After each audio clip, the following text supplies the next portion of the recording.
Chapter 22, Watermill. The first streak of sunshine shone through the windows and the morning birds were starting to sing in the sky as Yu slowly stretched his worn-out body. The entire night had been spent cultivating, and a satisfied smile adorned the childish face, which seemed to shine with a newfound brightness that was nowhere to be found the day before. The refinement of chi had caused the exhausted blue phoenix within Yu's chi cave to wake up a few hours before sunrise. One of the reasons Yu decided to cultivate instead of sleeping was the worry lingering in his heart. However, as soon as the bird woke up, that worry turned into anger. "You stupid bird, why would you try to use fire spark to take care of such esteemed experts?" Yu roared at the groggy bird, but the only reply was a muffled word, which Yu could not understand. The fact that Lanfeng was not exploding in anger could only be attributed to the worry still lingering in their shared soul, which caused a slim smile to slip onto Lanfeng's pale lips and a warm feeling to spread throughout the phoenix's body. It had been too long since he had last felt the worry of others. The sunshine was rising slowly, its morning rays warming up the boy and bird who were seated on top of their guest bed. A pleasant silence accompanied the two as they held the golden memory stone within one of their hands, and Lanfeng slowly regained some color in his skin by absorbing a few chi strands. By the time Lanfeng had managed to ingest the chi strands, the sun was already so high in the sky that Yu could feel the servants running around the family compound, and even sounds could be heard from Danwu's room. A sigh of relief escaped Yu's lips as he stretched his sore body, and slowly felt the cold wooden floor beneath his feet as he left the comfort of the soft and luxurious bed. The sound of a door opening made Yu aware that his host was making his way to his room. The white-haired boy quickly got dressed, as he picked up his conical hat. Although Dangwu was aware of his secret, it did not mean that Yu had the freedom to be lenient on himself. "Wake up, my dear friend," Dangwu's voice sounded from outside the door, and a gentle knocking followed behind. A few moments went by before the door handle turned slightly downwards and a heavy wooden door was pushed open, allowing the youngster to enter, followed by a set of servants carrying trays of various foods. Lanfeng was currently incapable of merging the two auras, and he was only capable of keeping his beastly aura hidden, causing these two servants to glance at this so-called expert, wondering why she suddenly turned so mellow. Dangwu gave them no chance to reply before he grabbed the food and led the servants out the door once again. As soon as he was done, he placed the food on the table and picked up the conical hat, placing it on his own head. "Interesting design," he commented before picking a few grapes that he started playing with, throwing one into the air and catching it with his mouth. "You can have it when I return. Think of it as a souvenir from helping out an extreme expert," Yu replied with a dry smile as he picked up a slice of bread which he started nibbling on with delight. A mysterious smile had appeared on Yu's face, but Dangwu was unable to see through it, although it was obvious that the younger child was incredibly pleased with himself. While cultivating all night, Yu had learned that his rank had raised to the 7th star student rank as a result of his previous battle, where he had been forced to stretch his chi to its limits, causing his body to greedily suck in and refine the essence of the world. Not only had his rank increased, his ability to control fire spark had jumped to a higher rank as a result of Lanfeng messing around with it during the evening. It was obvious that some of Lanfeng's elemental affiliation had stayed within Yu's soul. This merge of their souls had caused some of Lanfeng to stay with Yu and some of Yu to stay with Lanfeng. Their souls were even closer entwined now than they were during the soul contract. The imprint left on Yu's soul contained some of Lanfeng's elemental affinity, and although Yu was unable to completely control it, this foreign affinity had allowed him to increase the flame created by fire spark to double in size from the previous day.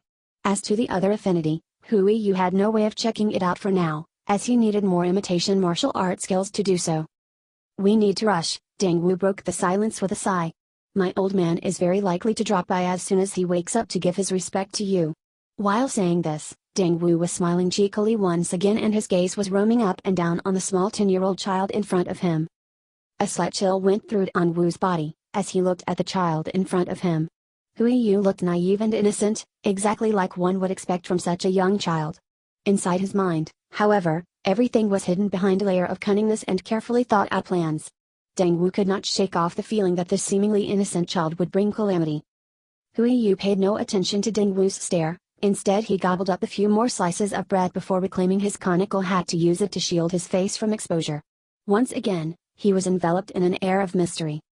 "We need to pass by mine," Yu added quietly, as he stood up and followed Dangwu out of the courtyard, somehow sneaking out of the door which was located on the alleyway that they had entered through in the previous evening.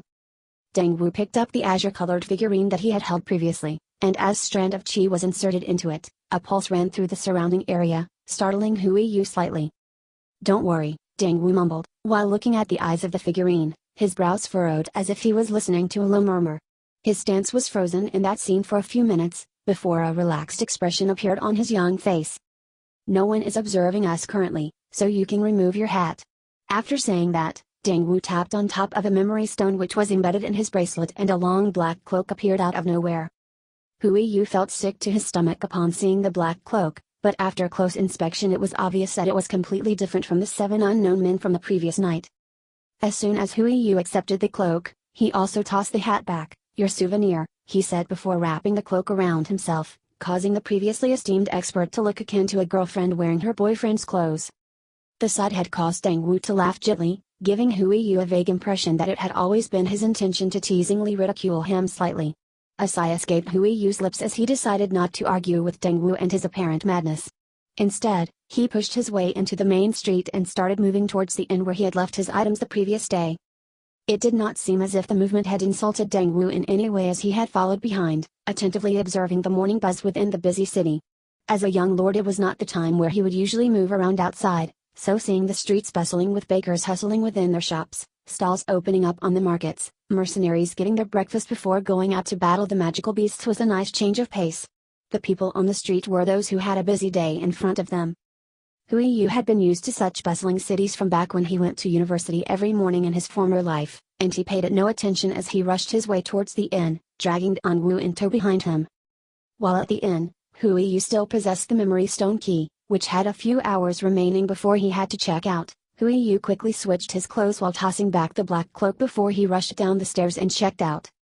A nagging feeling of impatience was causing Hui Yu to be impatiently trying to move back to the academy as soon as absolutely possible. If they were to rush back, then he had a chance to arrive in time to check out the building that sold medicinal pills. A carriage is waiting for us outside the city gates, Dang Wu said while looking around with great interest. I have a few things to talk to you about, but this is not the location. He continued, and Hui Yu nodded slightly. He too had something to talk to Dang Wu about. The two boys slowly moved towards the city gates, and exactly as Dang Wu had said, a carriage in no way inferior to the Rong families was awaiting. The magical beast in front of this carriage looked peculiar in every way. The body belonged to that of a python, yet the hind legs obviously belonged to a horse. The front legs were claws of an eagle-like creature and the tail was like that of a dragon's. The head was shaped like a feline creature, 2 long fangs were visible from the upper lips, paired with 2 winded and sharp horns proudly protruding from the forehead. Say hello to Zhou Mel, Dang Wu said with a smile. This is my personal beast. She works well as a mount and to carry the carriage when I don't wish for others to be involved. Hui Yu could only nod after hearing this. It seemed that most of the magical beasts he had met all had useful jobs, but none of them had seemed to be as intelligent as a Lanfeng, in fact, not even close to his level of intelligence. Seated within the carriage, Dang Wu and Hui Yu were opposite each other, neither one taking the initiative to start a conversation. Dang Wu had once again brought forth his azure figurine while Hui Yu were alone. Lanfeng was in deep meditation, refining one chi strand after another into drops of spiritual energy. So, Dang Wu finally started, you caused quite some chaos last night. I assume the benefits were worth it? Hui Yu observed the black-haired youth in front of him for a short amount of time, before slowly nodding his head. I didn't cause yesterday's incident on purpose, but a few people believed that they could bully me. Having said that, no more words left Hui Yu's lips, and Dang Wu never asked. It was obvious that the situation had been desperate for such destruction to have happened. Unfortunately, Dang Wu was unaware of who would be capable of threatening a saint-rank beast to the point of exploding like this. What Dang Wu did not know, was that Lanfeng was only capable of using the skills which Hui Yu had practiced in, and unfortunately those 7 black-cloaked men had caused Lanfeng to lose his calm, becoming quite overbearing and wishing to eradicate them all. I was of the impression that you didn't have more high-ranked skills at your disposal, Dang Wu joked while quietly observing whether Hui Yu would react with luster, embarrassment or indifference.